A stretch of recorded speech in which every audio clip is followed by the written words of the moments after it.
I'm really excited to present our first presenter in this session, Ramji Keildos from the Baharov Institute of Higher Education and Research. Ramji is associate professor at the Department of Biomedical Engineering. He received his PhD in biomedical engineering in 2020 and received the Gandhian Young Technological Innovation Award of 2020 from the Ministry of Health and Family Welfare in India.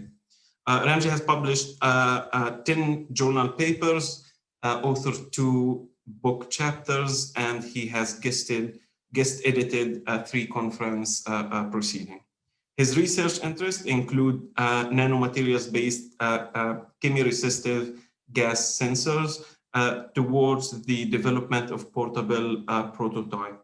And he's currently working on scaling up the clinical trial to validate the developed portable breathalyzer for diabetes diagnosis. And his talk today is heater and substrate profile optimization for low power portable breathalyzer. Good afternoon all. I'm Ramji Keildos from the Department of Biomedical Engineering, Bharat Institute of Higher Education and Research, Tamil Nadu, India. I work on nanomaterial-based chemiresistive gas sensor for non-invasive breath analysis for diabetes diagnosis. During my research experience, I faced a lot of challenges in bringing a portable prototype for non-invasive diagnosis of diabetes. One such challenge is the heater and substrate profile optimization for low power portable breathalyzer.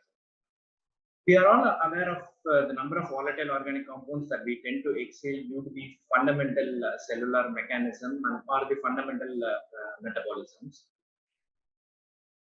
So these volatile organic compounds are associated with certain disease. There is specific breath biomarkers with specific threshold for certain diseases through gas chromatography and mass spectrometric techniques.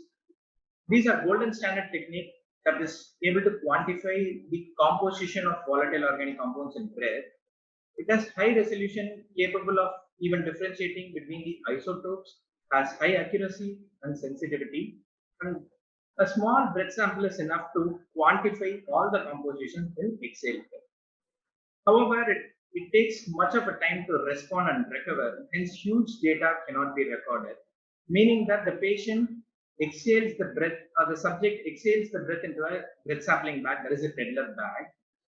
When it is there in a prolonged period of time, there is a possibility of change in the composition of breath sample due to the interaction between the breath and the sampling bag. It is also not portable. It requires a dedicated laboratory space and trained technicians to operate, and does not support a point of care diagnostic technique. Also, it does not eliminate the existing pre-analytical and post-analytical procedures that is there in the invasive procedures for diabetes diagnosis. Hence, the international breath research community has focused on the alternative techniques such as photoionization detectors, where this is a vacuum gas cell and 2 reflecting mirrors at both the end. A single of laser pulse is being injected into this, and it reflects back and forth the mirrors, and the intensity is getting accelerated. Upon infusion of this breath sample, this accelerated intensity decays, and that decay time, that ring down time, is directly proportional to the concentration. The issue here is the selectivity of particular volatile organic compounds with a particular wavelength, meaning that this 266 nanometer wavelength of laser is absorbed by most of the volatile organic compounds in exhale breath. Hence, a cantilever principle was introduced where one end is fixed and the other end is the free end. On the free end, a specific target receptor sensing film is coated, and upon infusion of breath sample, this free end tends to bend. That mode of operation is static mode, and the other mode is the dynamic mode, where the free end is tend to vibrate. Initially, it tends to vibrate at certain frequency, and upon infusion, this vibrational frequency reduces.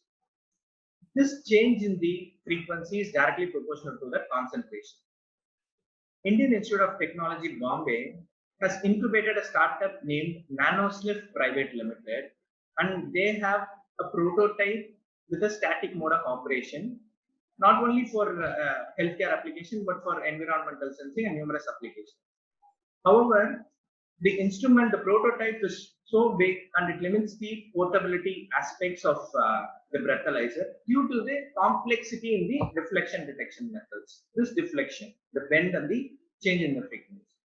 Hence, we focused on chemiresistive, nanomaterial-based chemiresistive gas sensor, which works on the principle of redox reaction. In detail, at atmospheric temperature, the oxygen in the atmosphere gets ionized by collecting the electrons in the conduction band of our sensing material. And later on, at elevated temperature, based on the nature of the volatile organic compounds, the resistance may increase or decrease. Acetone, a diabetes biomarker, being a reducing gas, donates electron to the conduction band and hence the resistance decreases.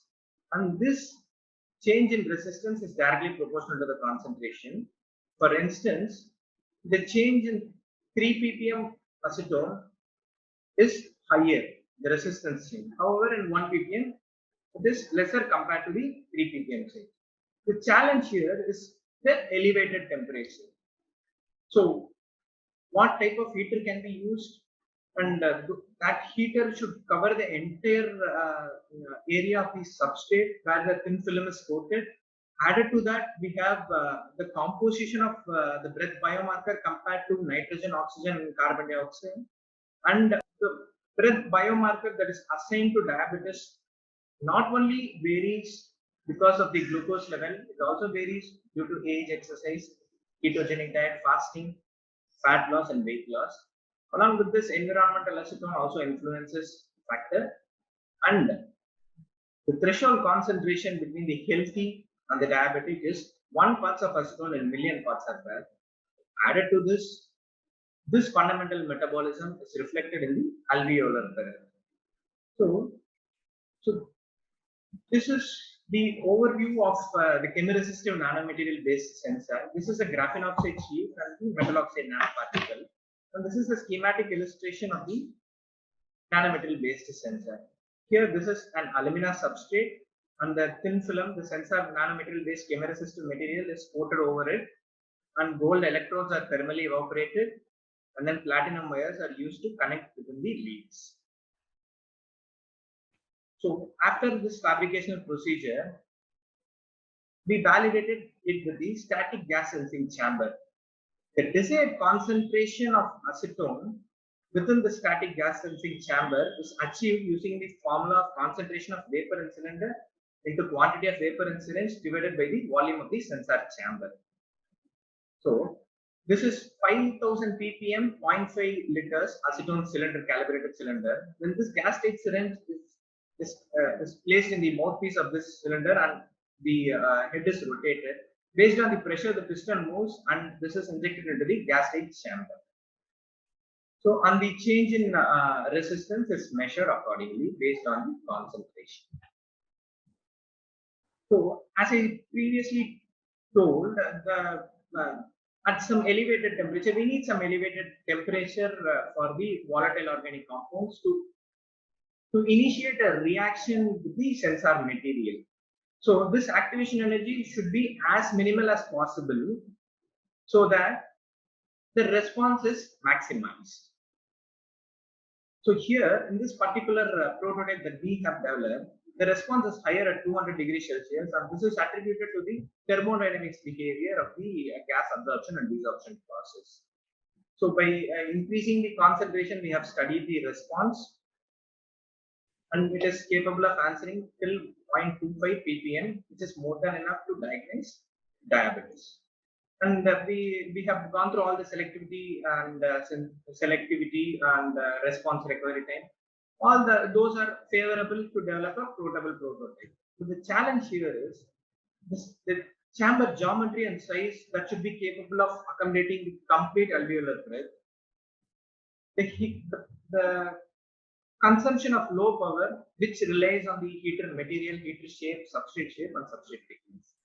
So we have simulated and experimentally validated 3 different chambers that would be capable of accommodating the alveolar breath, which would be in the range of, for a normal adult, in the range of 600 to 1000 ml. So we have designed a 750 ml chamber. This is a cylindrical chamber, cubical and rectangular cuboid chamber with a constant exhalation flow rate of 200 ml per second. We have simulated how it reaches the sensor. So of course a tangential position is favorable and the cylindrical chamber is suitable because there is no immediate changes or sharp edges. This avoids the recirculation zones, whereas in cubical and rectangular cubicle there are sharp edges and there are recirculation zones as well. However, in cylindrical chamber also there is a recirculation zone due to the sudden change in the volume from the mouthpiece to the chamber. And here you can see the sensor surface area coverage of breath samples in the cylindrical chamber compared to the cubical and rectangular cubicle. This is also attributed to the sharp edges and so. So with this, we have designed and we have gone for a clinical trial, and this typical response is pre-processed, and the features that are specific to exhale breath signals are extracted. Initially at baseline and during blowing, so that is the purging phase, and wait for some time for reaction to saturate, and then it gets dissolved. So by extracting these features and estimating this HbA1c along with the golden standard method, that is the invasive blood test, we have achieved an accuracy of 70%. However, there is some stress on the film due to the elevated temperature and the voltage we supply to heat the heater. So with this in mind, so we have measured the resistance of our sensor material in air and the resistance to the threshold concentration of acetone for diabetes diagnosis. So with these two resistance, we have come up with a voltage divider circuit, a basic voltage divider circuit, where this is a variable resistance, that is the sensors, and this is the fixed resistance at threshold concentration. This is a +5 voltage regulator that provides supply to the heater and the LEDs as well, and this is a 9-volt portable battery. This is a simple on-off portable prototype. Here the working mechanism is, this is at 1.8 ppm resistance, is the other leg of the voltage divider circuit. So when the patient exhales through the mouthpiece, when the acetone concentration is higher than 1.8 ppm, the resistance of this sensor goes below 40 mega ohms, and this sensor goes below 70 mega ohms, and this sensor, the third sensor, goes below 35 mega ohms. So when it is beyond this, the corresponding LEDs glow. So this is just a pre-screening tool. However, when I measure the voltages at this particular and follow the same procedure as I did for offline breath analysis, there is a reduction in accuracy of classification accuracy between healthy and diabetes.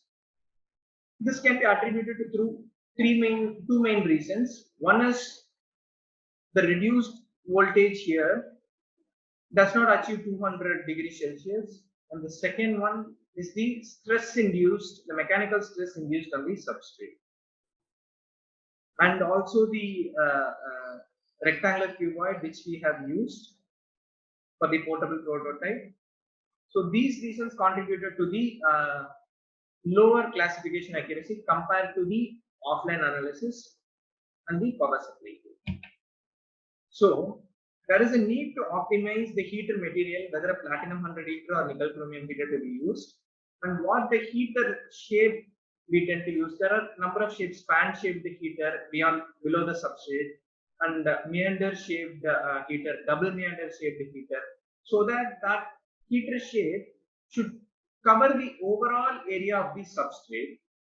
And what is the substrate shape, whether it should be a circular substrate or a square substrate or a hollow tube, and what should be the thickness of the substrate, all needs an optimization in order to consume low power as well as not induce a strain on the thin film and the substrate. So here, it is evident that the platinum 100 heater generates the same voltage and consumes lesser power than the nickel chromium heater. And a meander shaped platinum 100 heater is covering the entire surface of the square substrate with 0.5 mm thickness. And there is a lot of scope for improvement in the sample collection, the breath sample collection, the delivery, the coupling of breath sample to the sensor chamber. So it can be made on a single lab on chip so that there is no influence on the environmental factors as well. And instead of 3-4 sensors, a number of sensors can be used similar to human olfaction. And the electronic interface, that is pre-amplifiers, noise filters. So those parts needs some improvement as well. And the data analysis part, instead of those features which I have discussed earlier, there are a number of features that can be extracted specific to breath signals, and it can be analyzed, and artificial intelligence can be used to classify all those things. So these are my key references. These are my previous publications, and this is for chamber optimization, and these references are for heat and substrate optimization. Thank you for the opportunity to present my work in a breath biopsy conference, and I thank Allstone Medical for this opportunity. I conclude my presentation by saying a famous couplet in my mother tongue, Devathan Aga Devinum, Muyarchithanin Mevar Kulitarum. So means that the effort and belief we have in any the effort and belief we have towards a particular thing, even the fate cannot decide it. So I hope as a collective breath research community, we have a continuous effort and make strides and have hopes to revolutionize the futuristic medical diagnostic procedures. Thank you. Thank you very much, Ramji, for a very exciting talk about a very exciting topic, acetone and diabetes. There have been few questions already answered by you. Would you like to a bit elaborate more about those questions for the rest of the participants? The first question from John. John's asking, how easily could your acetone sensor be combined with similar sensors for other compounds? I would like to elaborate on this. So the voltage divider circuit, which I have discussed previously in my slides. So the network of the sensors can be extended by increasing the the legs of the voltage divider circuit. If instead of 3 sensors and 3 LEDs, it can be the number of sensors can be added by increasing the legs of the voltage divider circuit. Thank you very much. And the second question from Jonathan. Have you considered other applications for this sensor beyond diabetes? Yeah, as of now, I'm extending the clinical trials, and that is the future scope of this portable prototype. And as the first question, I'm also extending the network of the sensors and trying cross-validation between patients. Thank you, Ramji. We have here another question from Scott. Scott's asking, what cross-reactivity have you seen on your sensor? Okay, so acetone being a reducing gas, similar gases, volatile organic compounds similar to acetone, which has similar properties, have been studied. For example, ethanol, ammonia, hydrogen sulfide. So these kind of gases, which have similar property to acetone, has been explored to identify how selective our sensors is responding to acetone. And the reason being is the high dipole moment. We exploit the dipole moment of acetone, which is 2.88 D, and the electron cloud of our sensor material selectively interacts with this high dipole moment volatile organic compound. Okay, and since we're really talking about cross-reactivity, how would you consider or the impact of humidity on the sensors? Does that amplify the signal? Do you need to do any compensation for the humidity levels that are the sensors are supposed to? Yes, of course, humidity has a response. Humidity is have produced false responses. So to avoid those challenges, we have validated the sensors with humidity, and we found as the humidity level increases, the sensor performance is depreciating, meaning that providing fake responses. So what we did is, as of now, we placed a calcium chloride desiccant at the mouthpiece.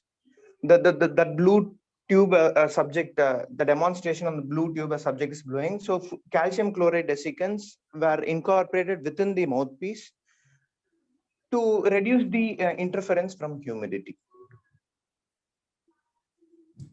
Thank you for that. There's one more question here from Mark. Mark is asking, after you answered that you could add more sensors to the array, how then do you tune the selectivity of the metal oxide sensors for targeted VOC absorption? So I'll understand the question again. Tune the selectivity of these metal oxide. Okay. Yes, as I told, for acetone, we are exploiting its dipole moment. So similarly, other physical and chemical properties of the specific breath biomarkers which we are interested in, yes, absolutely, the selectivity has to be tuned.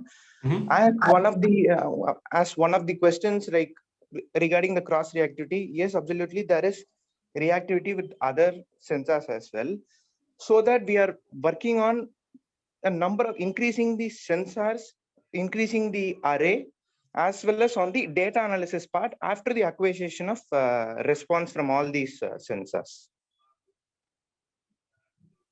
Yes, we had to tune the selectivity. We have to exploit any of the physical or chemical properties of the breath biomarkers we are interested in, and we have to tune the selectivity of metal oxide compound based on that. Thank you very much, Ramji. I think we still have a minute or two for one question from my side. So acetone has been correlated to diabetes mainly through the starvation metabolic pathway, mainly in diabetic ketoacidosis. In studies that they tested for oral glucose tolerance test, where volunteers, healthy or diabetic, were given oral glucose. Actually, there was a decrease in acetone levels in breath and blood. How do you think that might impact the clinical performance of the sensor? Since I think, and based on what you showed, the differentiation between diabetic patients and healthy volunteers was mainly based on higher acetone levels, if that was fair conclusion? Yes, so diabetic with higher acetone concentration is that the biochemical reaction happening between the glucose and their subsequent interaction with the lungs and alveoli.